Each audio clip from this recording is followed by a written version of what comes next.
Hey guys, Shadow the Hedgehog here. From defense being the best offense, cheating a 10-drop enchantment into play on turn 3, or a colorless deck with all lands, today's deck concepts have some seriously saucy strategies, so sit, stay, stick around, and most importantly, subscribe for some spice. And I ain't talking wreck. We're going to be talking about a ton of unique deck concepts today. Each of the decks we're going to be talking about can be found with the Moxfield link below. Make sure when you find that link to enable tags on Moxfield so you can see each commander in a 10-card sample kit of the cards my version would be running. So make sure you're subscribed, and let's get into this. We're going to start things off with Nayali's Sun's Vanguard. Nayali is 2, a red and a white for a 3/3. Attacking tokens you control have double strike. Whenever one or more tokens you control attacks a player, exile the top card of your library. During any turn you attacked with a token, you may play that card. I know, Boros right off the bat, an inoffensive thumbnail. We've completely turned a new leaf, guys. And as you can see by the theme stats over on EDHREC, this deck is exclusively ran as a token deck. There's almost no comparison, and obviously it gives all your tokens double strike. So you might ask, Nick, how are you gonna make this any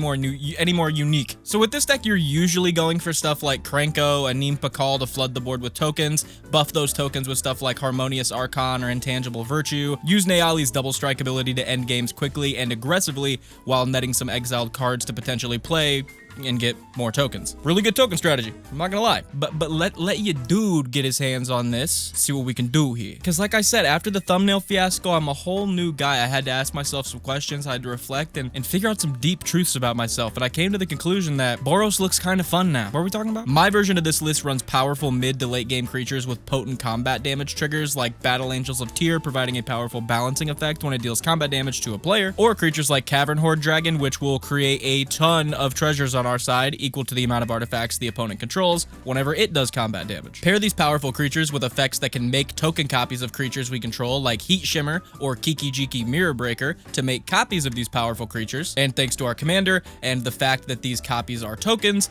these tokens will have double strike. Are you putting it together here? And since these token copies have powerful combat damage triggers and they now have double strike, we can potentially be getting 3 triggers off of these combat damage creatures, 2 from the double strike token connecting and 1 from the OG one connecting. Pair all this with exile synergy like Passionate Archaeologist, turning cards cast from exile into damage, or Nelfenchi, copying spells we cast from exile, turning permanents we cast from exile into tokens. That'll be good. And I hate to say it, I think this is better than just a straight up token deck with this girl. As with all the decks we're going to talk about today, if you have any suggestions for these deck concepts, please drop a comment because, like I said, they're concepts. So if you guys could help me flesh them out, that's awesome. Deck concept number 2, baby. This one's based around Ishin 2 Heavens is 1. Ishin is a red, a white, and a black for a 3/4. If a creature attacking causes a triggered ability of a permanent you control to trigger, that ability triggers an additional time. Combat damage powerhouse. I can hear you asking again, Nick, how are you going to make this very unique? Well, the 3 ways this thing is normally ran.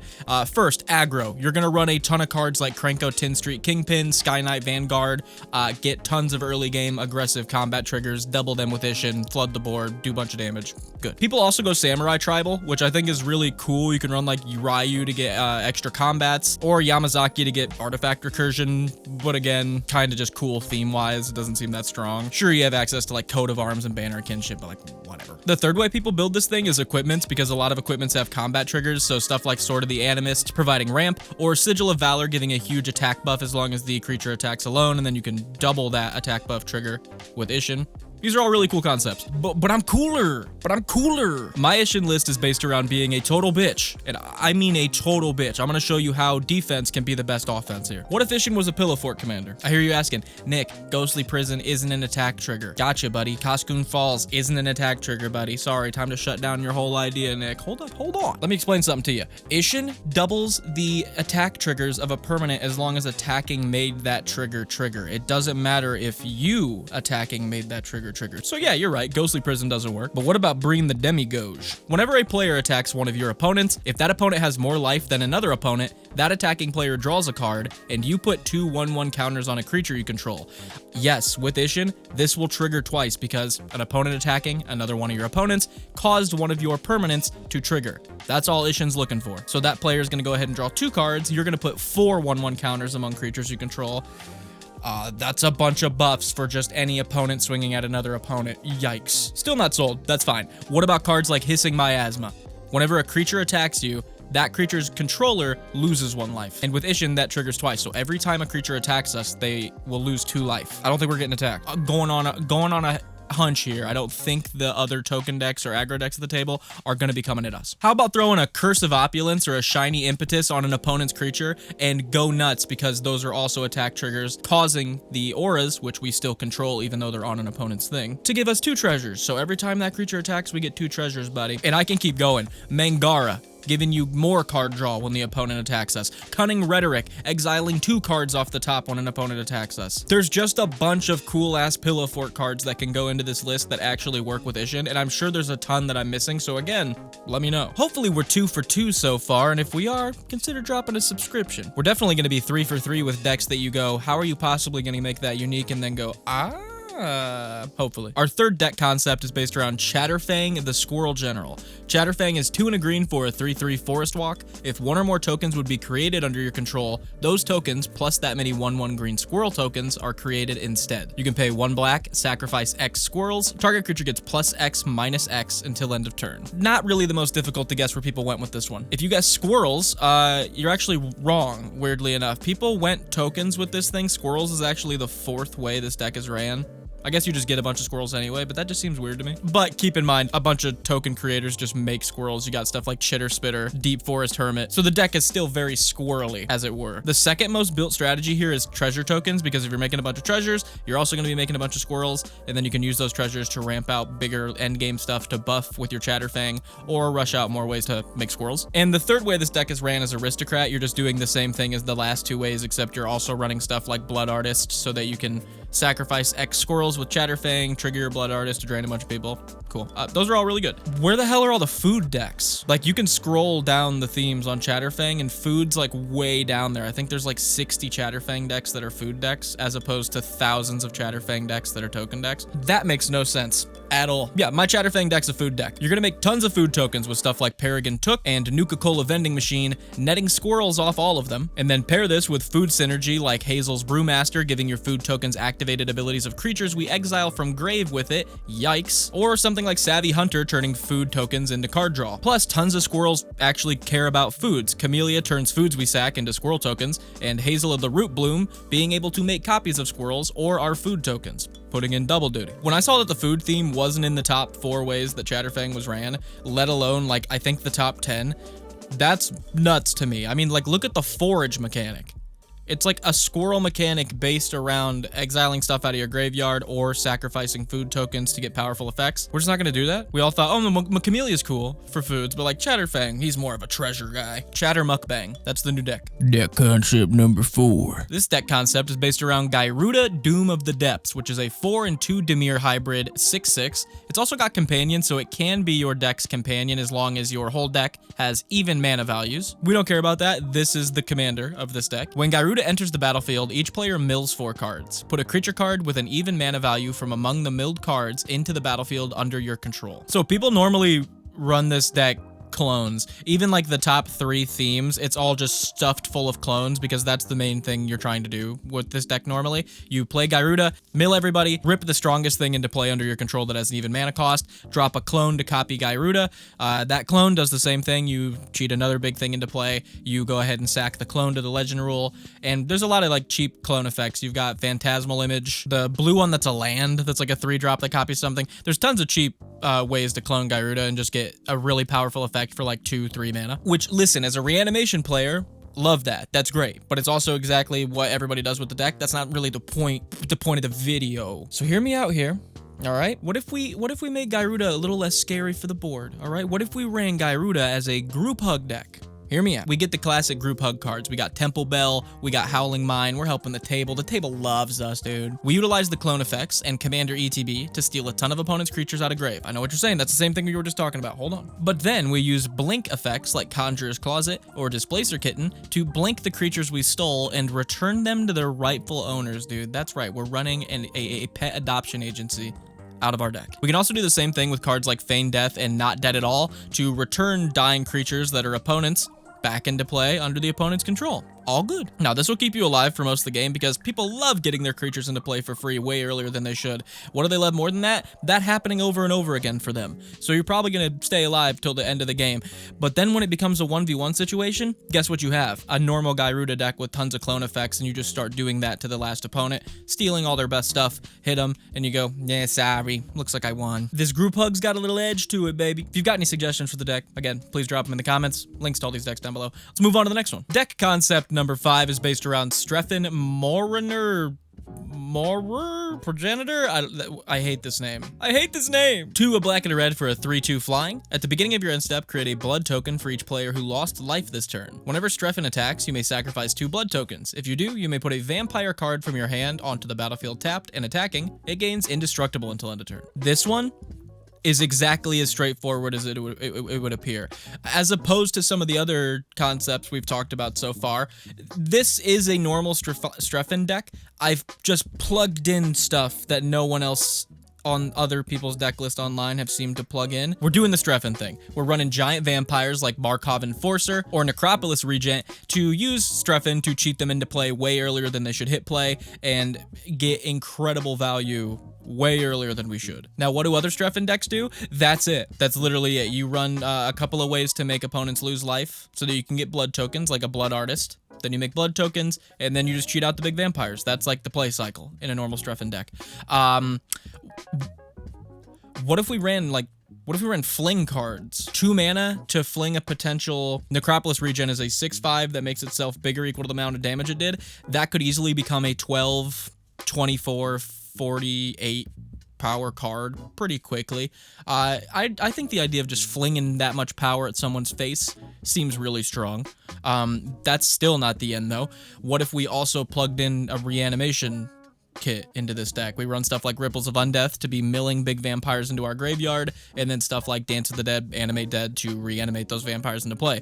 So now, not only do we have vampires coming into play from our hand for very cheap, way earlier than they should, we've got vampires coming into play from our grave way earlier than they should. All the while, flinging those vampires once they get big enough at opponents for tons of damage, and having more reanimation to get them back to do it all again. I don't know, that felt different enough to bring it up. That's it. We won't talk about it anymore. We're done. All right, let's move to the next one. Whew, had to take a little break. It's day 2, Nick. Back with deck concept number 6. Let's get into it. Deck concept number 6 is based around Zamone Mystery Unraveler, which is 2 a green and a blue for a 3/3 landfall. Whenever a land enters the battlefield under your control, manifest Dread. To manifest Dread, you look at the top 2 cards of your library, put one of them onto the battlefield face down as a 2/2 creature, and the other into your graveyard. You may turn up a creature at any time for its mana cost. If this is the second time this landfall ability is activated, you may turn a permanent you control face up. So this deck falls under a category I like to call, y'all got tricked and hypnotized because you saw the word landfall and thought that's all the deck was allowed to do, and saw the word morph and thought that's the only other thing I'm possibly able to do with this deck. Both wrong. Y'all thinking small potatoes. My first thought when I read this card was, does that say permanent? So here's the thing. You read Manifest Dread, and you go, oh, if it's a creature, I can flip it over for its mana cost. So Zamone cheats out really big creatures. No, Zamone says if this is the second time this is resolved, you turn a permanent you control face up. Yeah, you can cheat any permanent into play. It doesn't have to be a creature. It has to be a creature if you want to pay the mana cost for it and flip it over, but we're not paying full price for shit in this deck. We're Simic. Let me set the table for how gross this could really be, okay? This is probably a pretty common occurrence in this deck, okay? Turn 1, we drop a forest, Llanowar Elves, pass. Turn 2, we play our second land, drop a Dryad of Elysian Grove. Turn 3, we play a land along with Zamone, playing an additional land from Dryad, manifesting Dread into a, let's say, Omniscience. Fill in the blank with any giant enchantment, because the concept is you're going to run a bunch of them. And you have set yourself up for a turn 4 Omniscience for free, which will then chain into you playing all of your big enchantments out of your hand for free. You can do this with so many big enchantments. Do you want to turn 4 Sandworm Convergence and start making 5/5s and turn off attacking for flyers? What about a turn 4 Decree of Silence to make the next spells people cast countered? Yeah. What about a turn 4 Extravagant Replication to give you a token copy of another non-land permanent you control at the beginning of your upkeep, and then pair that with the Shadow of the Second Sun to give yourself an additional upkeep? Ew. Pair this all with some enchantment interaction, like Kaleif, Beloved by the Sea, giving all of our enchantments a pseudo ward, or just something as simple as Sanctum Weaver, adding a bunch of mana equal to the number of enchantments we control, letting us just spam out more powerful cards. And then of course, ways to play our 2 lands a turn so that we can actually manifest dread and cheat giant things into play on the same turn. You can run cards like Oracle of Moldiah, Dryad of Elysian Grove. Oh, and this seems absolutely busted to me. Everyone online with this deck is like, hey, I'm gonna run a morph deck. I'm gonna run a big creature deck. I'm running a ramp deck. Doesn't have to be creatures, dude. You can cheat anything. If you have any suggestions for the list, let me know down below. Moving on to deck concept number 7. This deck concept is based around Ultima Origin of Oblivion, who is 5 colorless for a 4/4 flying. When it attacks, put a blight counter on target land. For as long as that land has a blight counter on it, it loses all land types and abilities and has tap for 1 waste. Whenever you tap a land for waste, add an additional waste. So what does everybody do with this? Yeah, I'm gonna run the Tron lands. I'm gonna just ramp a bunch because Ultima makes all my waste lands tap for an additional waste. We're gonna use all this additional ramp that we get for pretty much free built into our commander to play big Eldrazi's, play Blightsteel Colossuses. It's a colorless deck where we play big stuff. It's totally different than every other colorless deck that exists. No, it's not. It's actually not. So what I did was thought, what if we made a deck with nothing but lands in it? This is easily the weirdest deck concept on the video. I'll admit it. First off, it started as a gimmick, but now it seems like it actually might not only work, but be good. First off, we run man lands like Inkmoth Nexus, Cactus Preserve that we can animate into creatures. They could become potential blockers. They could become potential attackers, which in a lands only deck, super useful. Also keep in mind, all of these lands produce waste, so they will produce an additional waste thanks to our commander, making the actual animation of some of our lands that can turn into creatures much easier to actually do. The cool part here is we actually have access to everything we need. Do you need card draw? War Room and Fountain Port have your back. Need removal? Ominous Cemetery and Underdark Rift got it covered. Need ramp? Our commander is built in extreme ramp, so we really don't need ramp, actually. And we run nothing but lands, so no, we don't need ramp. Need win cons? What about a 1/1 Infect Flyer with Inkmoth Nexus, or a land that makes a 1/1 Toxic Might with Mirex? Maybe spam a bunch of your mana into a shit ton of 1/1 counters on Crawling Barrens, then use your Rogue's Passage to make that Crawling Barrens unblockable. Honestly, this deck has some cool ways to win, and with it only being lands, I might have to build it. We might have to bring this one to the shop. And with waste basic lands being a thing now, it 100% can be built. If you have any suggestions, especially on this one, please let your boy know. Deck concept number 8 is built around Vren the Relentless, and I know I can't stop talking about this commander. I think he's very, very, very good, and there's just tons of cool stuff you can do with him. Now, Vren is normally ran one of 2 ways. He's either a rat tribal deck running stuff like Piper of the Swarm to make rats and gain control of opponents' creatures, and cards like Maronar to, again, make a ton of rats. The deck can also be played as a sacrifice deck, running stuff like a Curse Marauder and Shieldred's Edicts to get each opponent to sack creatures. Then we net 3 rats each turn from opponents sacking creatures. Pair this with some death triggers like Blood Artist and sack outlets like Ashnod's Altar and the amount of rats Vren can make. And yeah, it's a really strong deck. You can go a bunch of different routes for it. Surprisingly, not to me, you can go even more routes with this. My take on this deck, something a little bit more global. First off, I would absolutely pack the deck full of board wipes that destroy. Now I can hear you saying, Nick, if you wipe the board, sure, all the opponent's creatures get exiled, but Vren also dies. That's why we run ways to regenerate Vren, like Blessing of Leeches and Strands of Undeath, to provide him a reoccurring way to regenerate him. The deck also runs cards like Feign Death, Undying Malice, so when you board wipe, you drop one of those on Vren, Vren comes back. Either way, regenerating or Feign Death triggers, you just wiped 3 opponents' boards worth of creatures and Vren stuck on the board. So you're going to have a ludicrous amount of rats, and seeing that those rats get 1/1 for each other rat, I think like 1 board wipe, you're pretty good, Chief. You could bring home the game right there. And on top of all this, you run stuff like Patchwork Banner, Banner of Kinship to interact with all your rats. Boo! This deck is really a pain, honestly. Plus, Vren has Ward too, so it's like, hey, if you want to get rid of the deck's whole thing, you're gonna have to work for it. Plus, I have counter spells because I run blue, and plus I run Feign Death triggers. Not bad. I would even be tempted to say good. I would even be tempted to say very good. Let's move on to deck number 9, baby. We're drawing this video to a close, but the excitement has not stopped a bit. Deck 9's concept is based around Essex Fractal Bloom. Essex is 4, a green, and a blue for a 4/4 flying. The first time you would create 1 or more tokens during each of your turns, you may instead choose a creature other than Essex and create that many tokens that are a copy of that creature. Oh god, every time I read this card, I have to reread it like 3 or 4 times because it's that busted. It really is that busted. Now, the normal way you build this has 2 main flavors. You can run the token version where you flood the board with tokens with stuff like Avenger of Zendikar, then use Essex to target Avenger of Zendikar. So then let's say you made 6 0/1 plant tokens with your Avenger. No, you made 6 0/1 Avengers with your Avenger, and then each of those 6 just entered and made 6 more. So 36 tokens plus 6 Avengers Zendikars. I know I'm supposed to sell you on my idea of the deck, but Essex is just cool. You can also run a deck where the whole thing is you're like copying and stealing other people's creatures, so you run tons of clone effects like Rite of Replication along with Essex to start copying opponents' creatures and then getting more and more of them by making tokens on your side.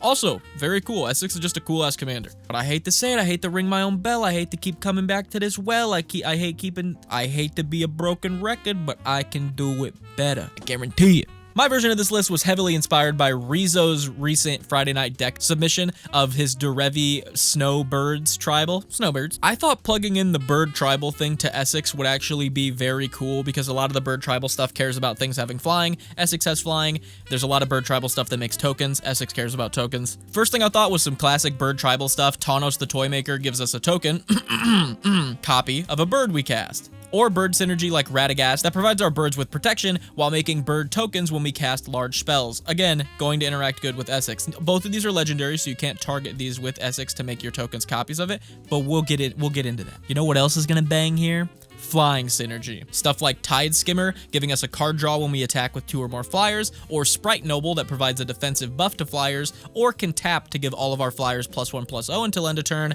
Now we're really getting somewhere. Now we can pair this with cards that provide us with a large amount of tokens, like the aforementioned Avenger of Zendikar, and we can do some really gnarly stuff. Let's say again, we have Avenger enter the battlefield and create 6 0/1s. We can now have all those 0/1s become a copy of Tide Skimmer, and we have 7 Tide Skimmers in play.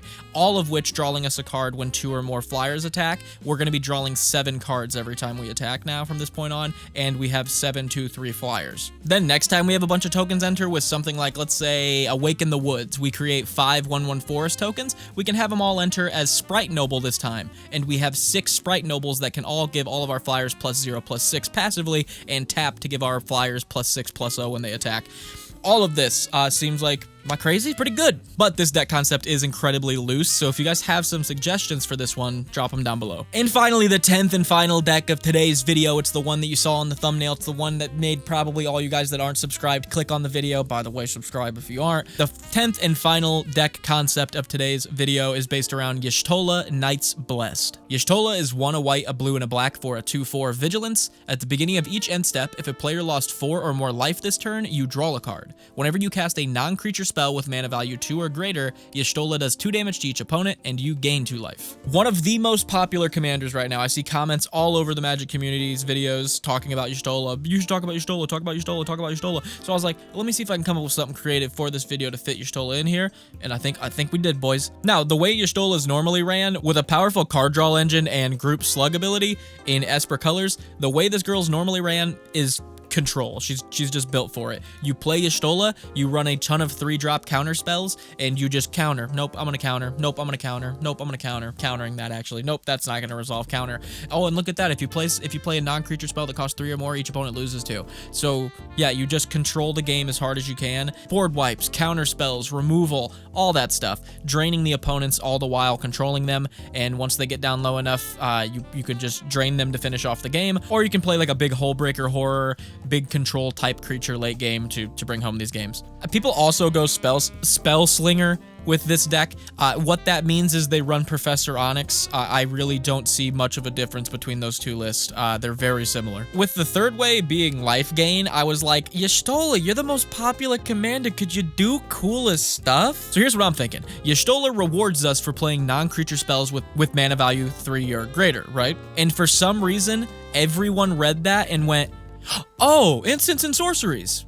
That's what that means. Much like the Zamone deck, there's other stuff. You know that, right? There's artifacts, there's other stuff. Specifically artifacts, because we're in Esper. This seems like a no-brainer to me. My version of this deck runs artifacts that punish opponents for making game actions with damage. So cards like Dingus Egg deal 2 damage to a player when a land that player controls goes to grave, or a card like Magnetic Mire does the same thing with artifacts. We also run artifacts that can just provide ping like Staff of Nin or Acorn Catapult, all of this to trigger Y'shtola's card draw while also whittling down opponents, and all costing more than 3 mana, so they will also drain opponents. cards when we play them. The deck also just runs artifact synergies like Ethereum Sculptor to reduce the cost, Mystic Forge to let us play artifacts off top, utilizing powerful game-ending artifact cards like Urza Lord High Artificer or Lux Artillery to help us bring home games. This deck leans really heavy into the slow burn aspect of Y'shtola, opting to run tons of artifacts that punish opponents with damage, all of which taps into her card draw and her drain phenomenally, all being in Esper colors, which is perfect for an artifact deck. I was genuinely shocked that artifact was not a theme that people run her as. And with that, we're finished with the video. All 10 of the unique deck concepts for today are wrapped up in a nice little bow. If there's one you liked more than the other ones, please let me know down below.